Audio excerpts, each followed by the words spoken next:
Esta era originalmente la clase de Pedro. ¿Se ve? Bien. Sí, perfecto. Bueno, cualquier cosa me preguntan, me interrumpen. La idea de esto es que sirva y no que hable yo sola. Aparte son cosas que ya recontra saben, así que bueno, vamos a tratar de exprimir esta clase que es bastante simple, pero que bueno, es lo que hacemos todos los días, que tiene que ver con el electro. Bueno, ¿cómo se genera el impulso a nivel del corazón?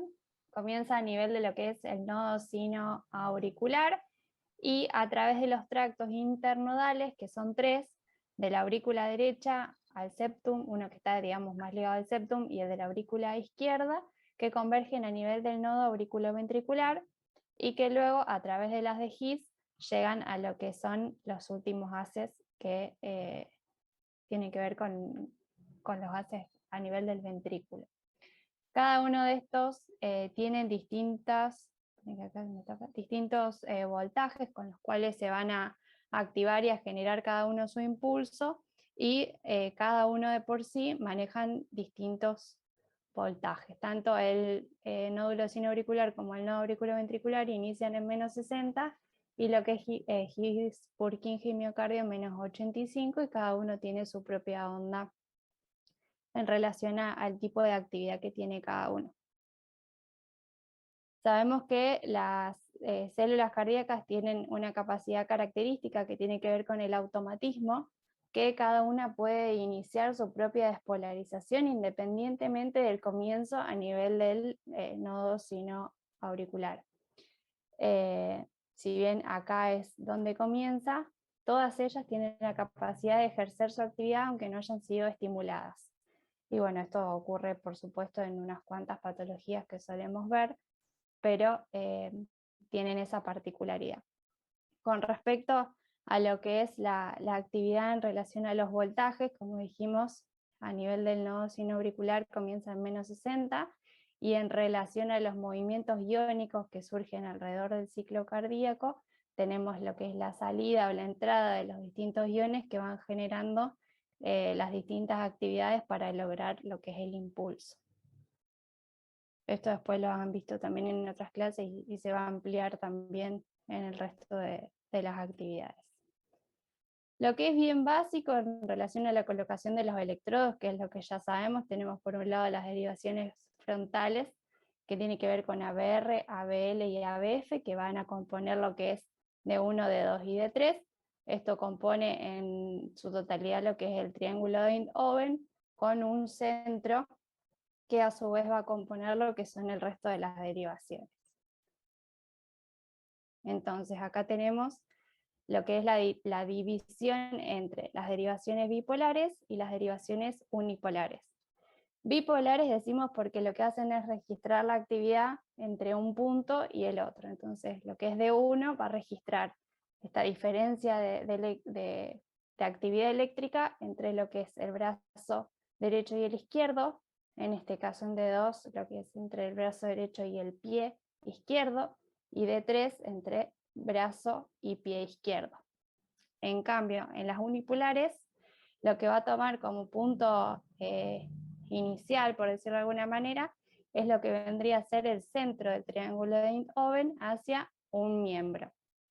Entonces acá no es como ocurre en las derivaciones bipolares, que tenemos dos cargas, sino que acá partimos de 0 hacia el pie izquierdo, de 0 hacia el brazo izquierdo y de 0 hacia el brazo derecho, por eso los llamamos unipolares y no bipolares.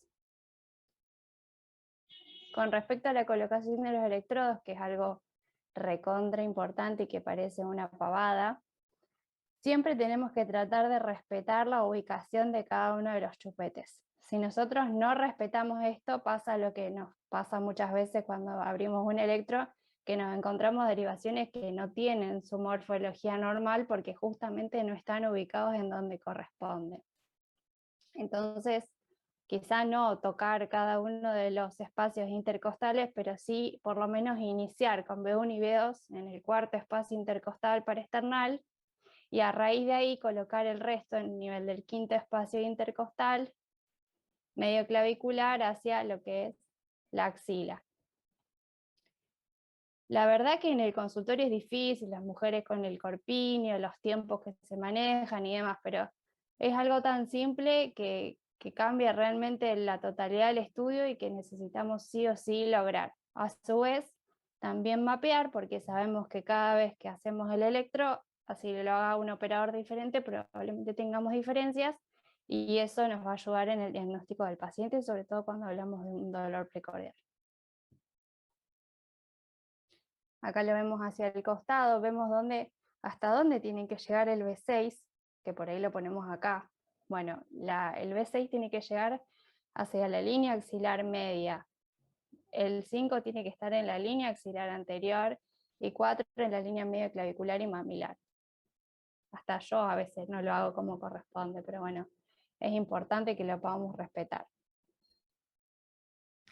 Y lo que sería B7 y B8, bien por detrás del paciente, incluso deberíamos poder ponerlo de costado en la cama, porque si lo dejamos recostado en su totalidad con el dorso no llegamos a ubicar los chupetes en donde corresponden, son bien posteriores. Y los otros dos que faltan para completar la totalidad de las derivaciones son B4R y B3R, que se corresponden con el quinto espacio intercostal del lado derecho. Bueno, esto es lo que no debemos hacer, de pedirle por favor a las mujeres que retiren el corpiño, poder correrlo para poder poner los electrodos y los chupetes de la manera que corresponde y no esquivando la ropa interior y colocándolos en donde no van. Bueno, acá vemos nuevamente lo que son las derivaciones del plano frontal, lo que sería ABR y ABL, ABR a la derecha, ABL a la izquierda, y D1, que sería la diferencial entre ambos, D3 ABF abajo y D2 y nuevamente ABF abajo. Y acá lo que tenemos son las polaridades, si es negativo, como vamos a ver ABR, que es siempre negativo, D1 positivo, ABL positivo arriba y negativo abajo, y ABF también de ambos lados es positivo. Bueno, los componentes del electrocardiógrafo, esto es muy sencillo, son todos los equipos iguales, todos se ven armados de la misma manera, con 4 paletas, rojo, negro, verde, amarillo, que esto también ya sabemos dónde van, los chupetes que son 6, con su correspondiente cable, y después el equipo con el papel que tiene que estar también con su cuadriculado, digamos, característico para poder medir y evaluar cada uno de los trazados que nos genera el electro. Después puede ser mayor o menor, digamos, tener más o menos opciones, más o menos características, más o menos sofisticado, pero en todos terminamos obteniendo el mismo estudio. Bueno, el paciente siempre tiene que estar en decúbito dorsal, poder colocar los electrodos en la manera que nosotros veíamos y que el equipo pueda generar el trazado para poder evaluar al paciente. ¿Dónde se registra el electro? Bueno, como hablábamos recién, necesitamos un papel característico. Este es un papel que se escribe a través de una tinta y anteriormente también, o sea, todavía tiene que ser con respuesta térmica porque responde al calor, pero bueno, antes incluso era un poco más primitivo. Hoy disponemos de este papel, incluso también tenemos los del electro como el que tenemos en coronaria que tiene otras características, pero sí tienen en común la división en los cuadraditos y digamos lo que nosotros podemos identificar de cada cuadradito y que representa a la hora de evaluar cada electro. ¿Cómo debemos interpretar el registro del electro? Lo que evaluamos es el voltaje en función del tiempo. Entonces tenemos que 10 milisegundos equivalen a 1 milivoltio y 1 segundo equivale a 5 cuadraditos de los grandes. Dentro de cada cuadradito tenemos 5 por 5 cuadraditos más pequeños, de los cuales representan 5 milisegundos, 1 milivoltio 10, 1 milímetro uno solo, y un cuadradito de los grandes son 0,20 segundos. Y cada uno de los chiquititos son 0,04 segundos. Después la descripción que nosotros hagamos de cada uno de ellos puede variar. Lo podemos hacer en milisegundos o en segundos. Eso es costumbre quizá de cada uno o de cada servicio. Después, más allá de que esta valoración es universal, nosotros podemos calibrar el electro de distintas maneras. De manera tradicional y universal se calibra de esta forma, de 1 milivoltio, que son 10 milímetros, para poder evaluar 0,20 segundos, que son 5 milímetros. Entonces, si nosotros calibramos nuestro electro de esta manera, todos lo vamos a poder analizar de la misma forma. Siempre por norma general o por, no sé si esto está como estadificado ya, la primera marca que nos revisa el electro es esta, de forma bien cuadradita, en donde nos va a decir cómo va a estar calibrado ese electro y cómo va a registrar a ese paciente. Entonces, por ejemplo, acá tenemos este que es el estándar, en donde tenemos 10 cuadraditos por arriba, 10 cuadraditos por abajo. Este es el medio estándar, que tiene 5 cuadraditos por arriba, nada más.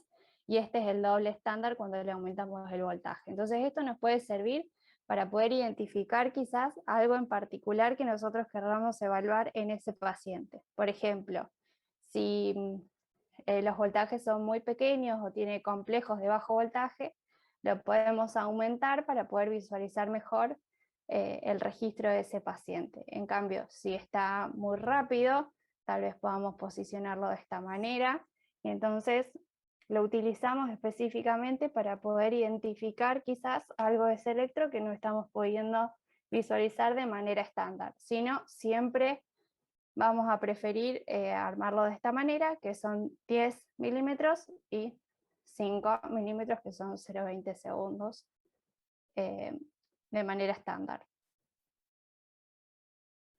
Bueno, después acá tenemos lo que es un electro normal, acá está bastante graficado, pero bueno, para poder identificar cada uno de ellos, tenemos por un lado la onda P, después tenemos la onda Q, que es la primera onda en dirección hacia abajo, la primera onda negativa, después tenemos la R, por debajo la S, la siguiente onda es la T, en algunos pacientes podemos visualizar la onda U, y después comienza el siguiente complejo.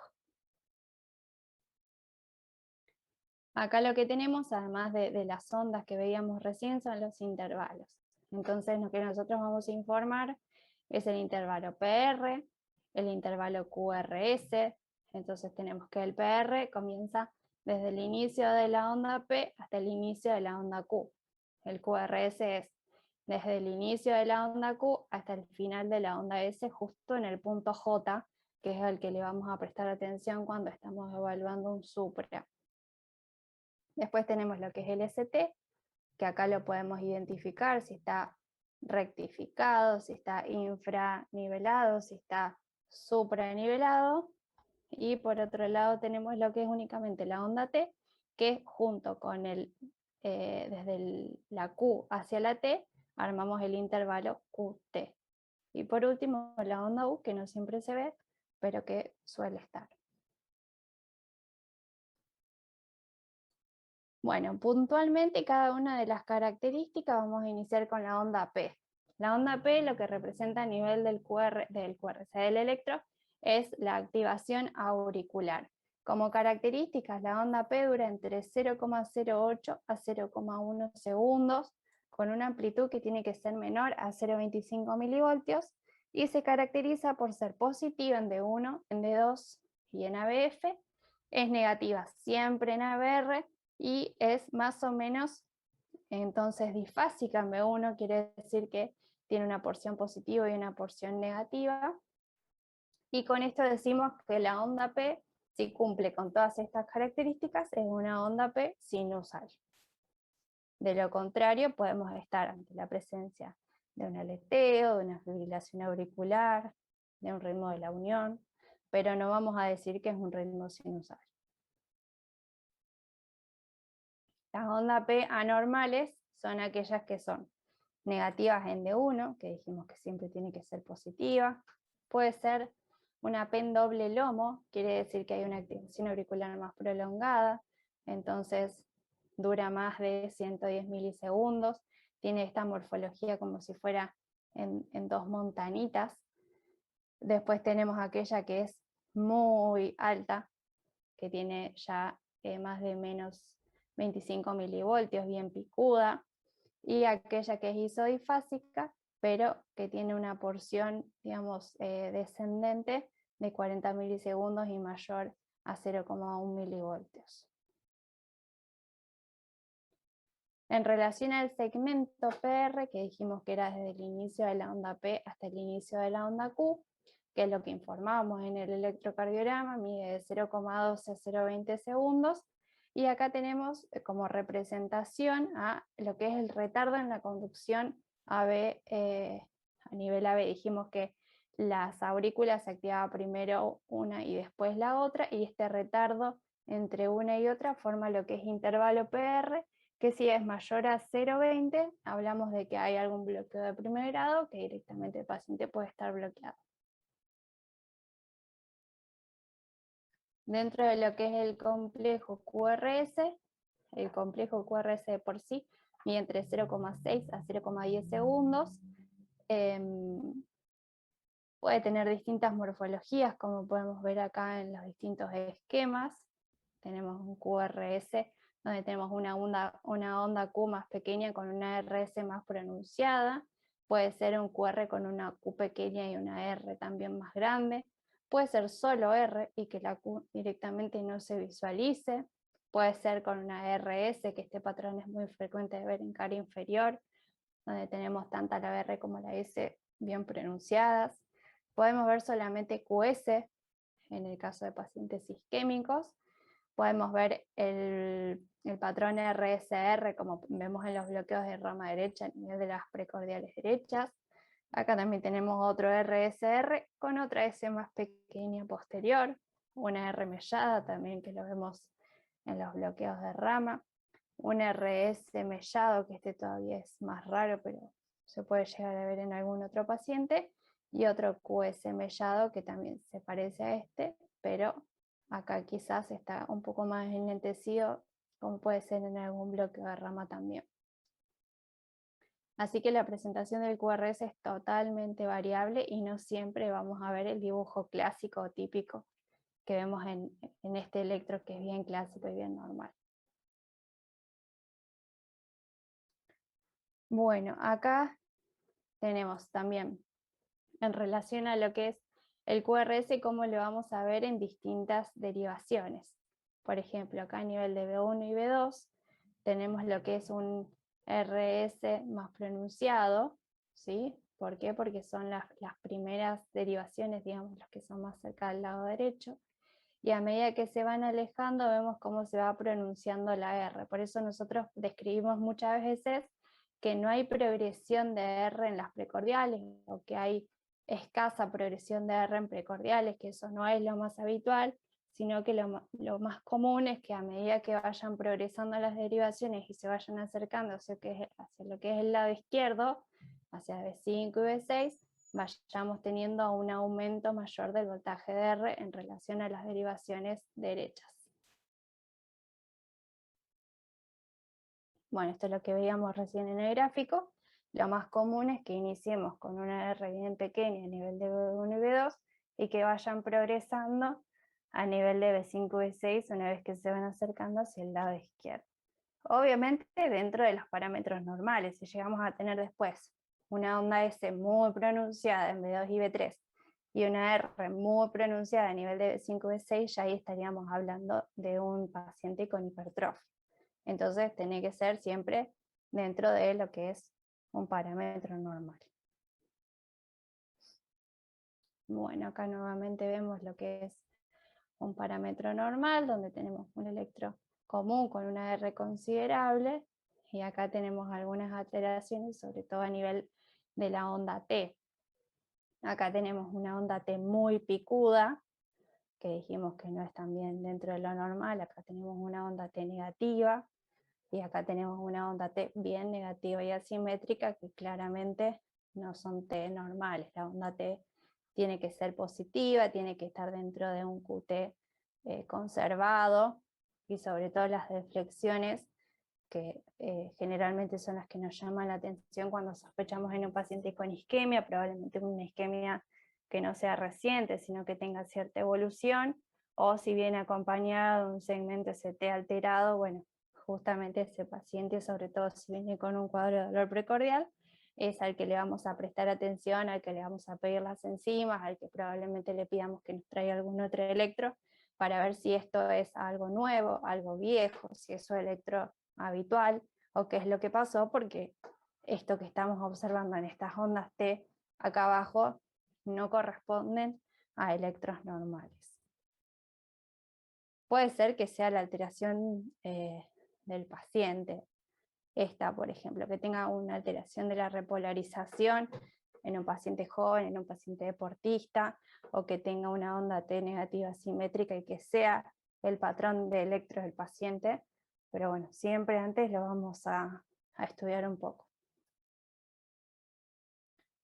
Bueno, y el famoso segmento ST, que nos hace generar un poco de ansiedad a veces.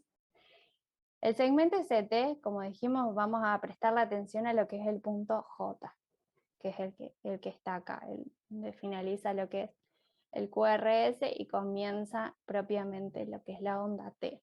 Entonces, el punto J tiene que estar al mismo nivel del resto del electro. Si vemos que el punto J ya está sobrenivelado o infradesnivelado, ya ahí nos va a llamar la atención. Ahora, si encontramos un punto J en esta ubicación, sumado a que el ST es completamente negativo, y en este caso particular asimétrico, ya estamos en presencia de un infradesnivel del ST, lo cual es completamente patológico. Ahora, si encima tenemos el punto J que está acá, ya tenemos casi 5 milímetros de sobredesnivel, y sobre ese punto J, en vez de irnos hacia abajo, lo único que tenemos es una recta casi, diría, lineal hacia arriba, estamos en clara presencia de un supradesnivel del ST, que puede verse de esta manera, bien lineal, casi a 45 grados hacia arriba, como puede verse de esta manera, que es bien cóncavo, ¿no? Entonces tenemos un punto J sobrenivelado con un ST cóncavo, que es bien típico del infarto. Bueno, y el intervalo QT, como dijimos, era desde el inicio de la onda Q hasta la finalización de la onda T. El QT es muy importante poder adaptarlo a lo que es la frecuencia cardíaca del paciente, por eso tenemos que intentar siempre calcular el QT corregido. El doctor Donati es especialista en el QT corregido. Entonces lo que tenemos es, como normal, el QT corregido es mayor o igual a 440 milisegundos en varones y mayor o igual a 460 milisegundos en mujeres. Y como fórmulas hay un montón, pero bueno, quizá una de las más simples es la fórmula de Bassett. Sí es muy importante para poder hacer el cálculo tener todo en milisegundos o todo en segundos, digamos, llevar todos los valores a la misma unidad, porque si no, ahí sí podemos tener errores. Entonces lo que vamos a hacer es medir el QT del paciente. Supongamos que tenemos un QT de 500 milisegundos, o si lo quieres pasar a segundos también, pero que sea siempre en las mismas unidades. Y lo que vamos a medir es cuánto hay, si estamos en milisegundos, cuántos milisegundos hay entre una R y la siguiente. Ese valor lo vamos a someter a una raíz cuadrada y vamos a obtener un número, y entonces lo que hacemos es dividir los milisegundos del QT del paciente sobre la raíz cuadrada del RR también en milisegundos, y así obtenemos el valor del QT corregido. Si la frecuencia cardíaca del paciente está entre 60 y 100, que es lo normal, no hace falta realizar el QT corregido.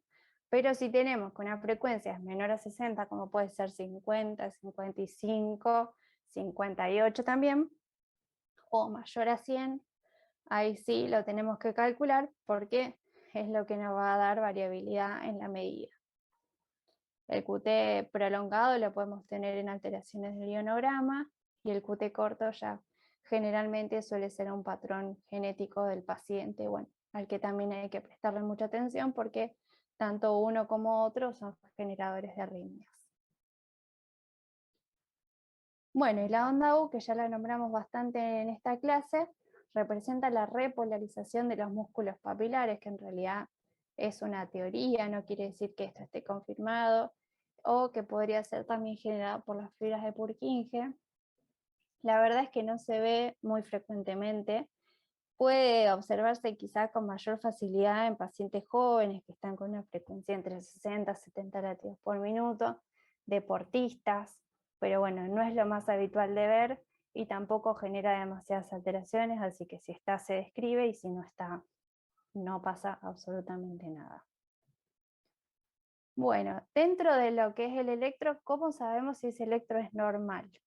¿A qué le debemos prestar atención y cómo lo vamos a describir a la hora de identificar alguna alteración en el electro de esta persona? Entonces, en primer lugar, para decir que es sinusal tenemos que encontrar ondas P que sean sinusales. Entonces habíamos dicho que una onda P positiva en D1, en D2 y AF la identificamos como una P sinusal. También podemos agregarle a esto que sea negativa en ABR y negativa o isodifásica en B1 también.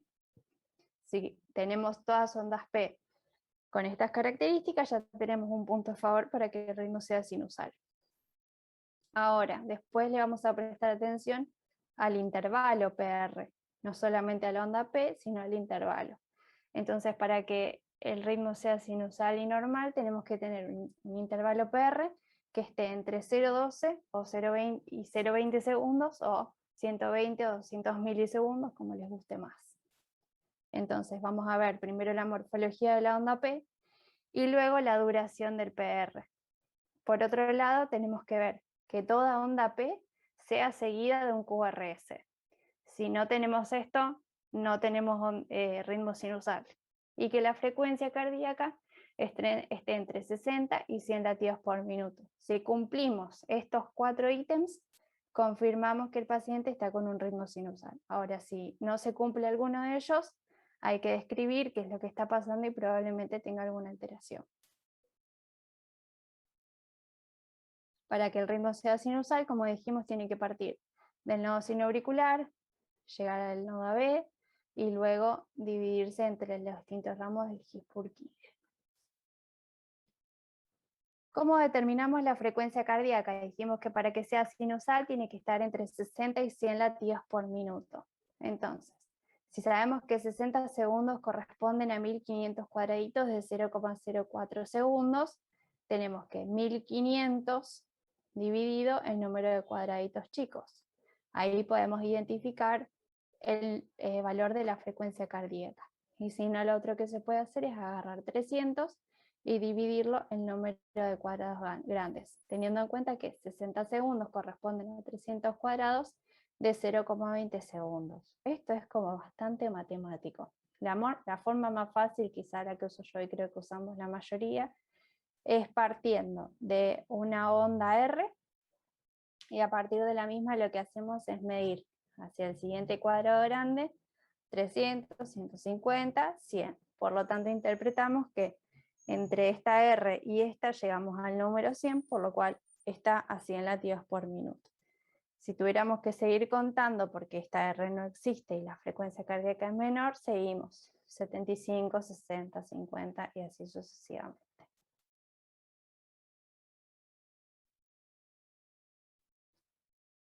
Bueno, también otra manera de determinar la frecuencia cardíaca, sobre todo cuando los ritmos no son regulares y no podemos utilizar la reglita anterior, es tener en cuenta que cada 10 cuadraditos grandes tenemos 3 segundos. Entonces, tenemos que contar la cantidad de complejos que hay de QRS y a estos los multiplicamos por 10. Entonces, si en 6 segundos, por ejemplo, tenemos 7 complejos QRS, interpretamos que esa frecuencia está en 70. Si en todos estos cuadraditos contamos 5 complejos, esa frecuencia va a estar en 50. Entonces, acá podemos realizarlo de esta manera, ya que los ritmos son irregulares, entonces no aplica a la formulita anterior. Acá hay un ejemplo. Si tenemos dentro de estos 6 segundos 8 complejos, ¿cuántos latidos por minuto va a tener este paciente? Exacto. Bien. Bueno, acá hay otro ejercicio. Este paciente, ¿qué frecuencia cardíaca tiene?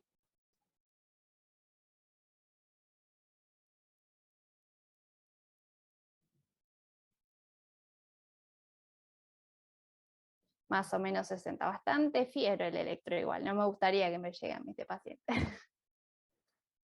Pero sí, está en 60.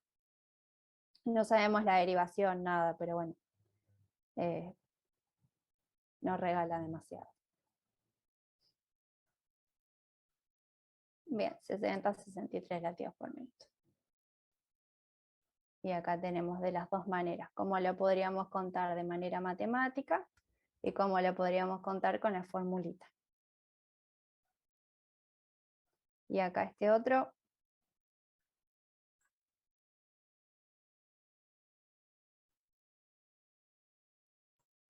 ¿150?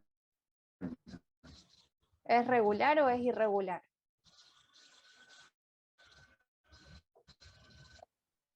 ¿Regular? Es regular. ¿Tiene onda P o no tiene, no tiene onda P? No tiene onda P. Podría llegar a ser Capaz esta, está muy rápido, ¿no? que O está metida, escondidita. claro, está metida por acá, entonces no la podemos identificar con claridad.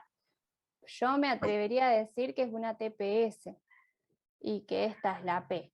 Pero bueno, tranquilamente podría ser un aleteo y que esta P no sea P, sino que estemos en un aleteo auricular. ¿Cómo podemos identificar si es una cosa u otra?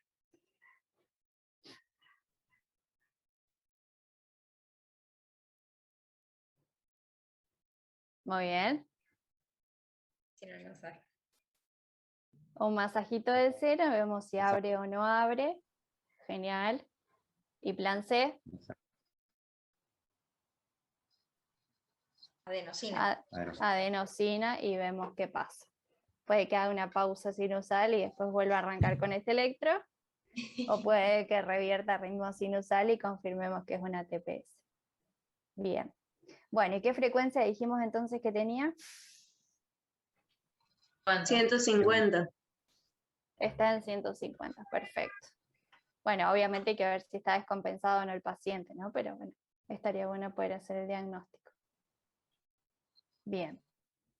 Otra cosa a tener en cuenta es que esta es una de 2, la derivación. Entonces, si la onda P es positiva, ahí tenemos un puntito quizá a favor para pensar que puede llegar a ser una onda P, pero bueno, no lo tenemos con certeza. Bien, entonces está en 150 latidos por minuto. Y acá tenemos la medida con la tablita. Acá nos está midiendo la onda P y que es una taquicardia. Perdón. Bien. Bueno, otra cosa que nosotros vamos a evaluar en el electro es el eje. El eje es cómo prevalecen las fuerzas a nivel del ventrículo izquierdo. Entonces, normalmente las fuerzas eléctricas se orientan hacia la izquierda y un poco hacia abajo también, como si fueran casi 45 grados, que es lo que describimos en la mayoría de los pacientes, pero no siempre todos tienen el mismo eje. Entonces, el eje lo vamos a obtener de la siguiente manera. Le vamos a visualizar en lo que es dentro de las derivaciones bipolares a D1.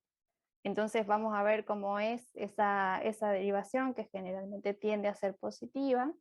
Y dentro de las derivaciones unipolares vamos a prestar la atención a lo que es ABF, que también generalmente también suele ser positiva. Entonces, D1 tenemos que estar entre lo que es el eje lineal, que va de 180 a 0 grados, y por el otro lado tenemos a ABF, que va de menos 90 a 90.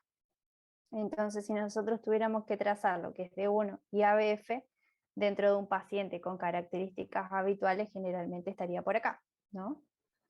Pero bueno, va a depender también de cómo se presenten estas ambas derivaciones dentro del electro.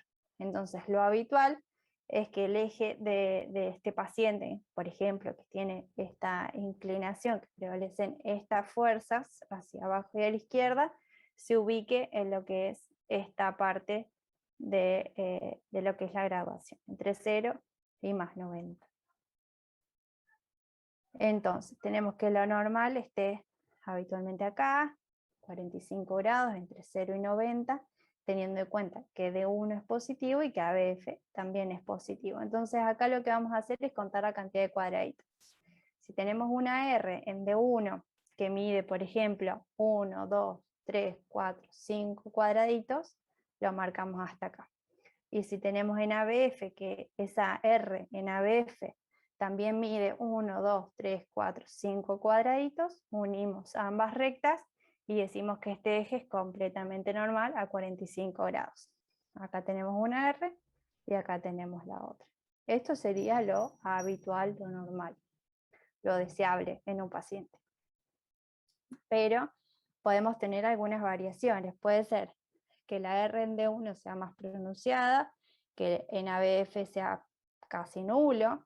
Entonces vamos a ir dibujando dentro de nuestro eje de coordenadas qué tan pronunciado o qué negativo puede llegar a ser, y en base a eso lo vamos a trasladar a distintos ejes. Si nosotros tuviéramos que esta R, en vez de ser una R, tenemos una S de 5 cuadraditos, traspasaríamos lo que es el eje Y hacia arriba y tendríamos lo que es un hemibloqueo anterior izquierdo, por ejemplo.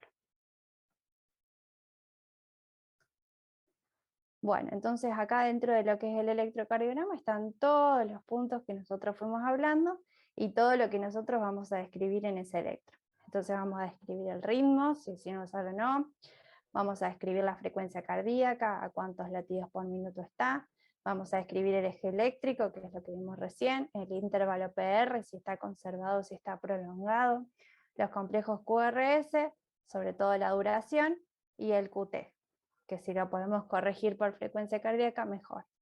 Y por último, si hay algún hallazgo normal o alguna interpretación que nosotros tengamos que hacer de cualquiera de los puntos anteriores. Si se llega a cortar, vuelvan a conectarse, porque no sé cuánto falta. Ah, creo que ahí terminaba, justo. Bueno, preguntas.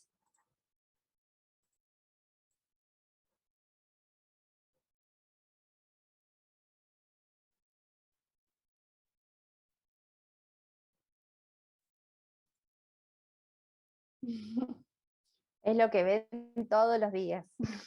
Y ya lo resaben. Bueno, las chicas, no sé si les sirvió, si quieren preguntar algo.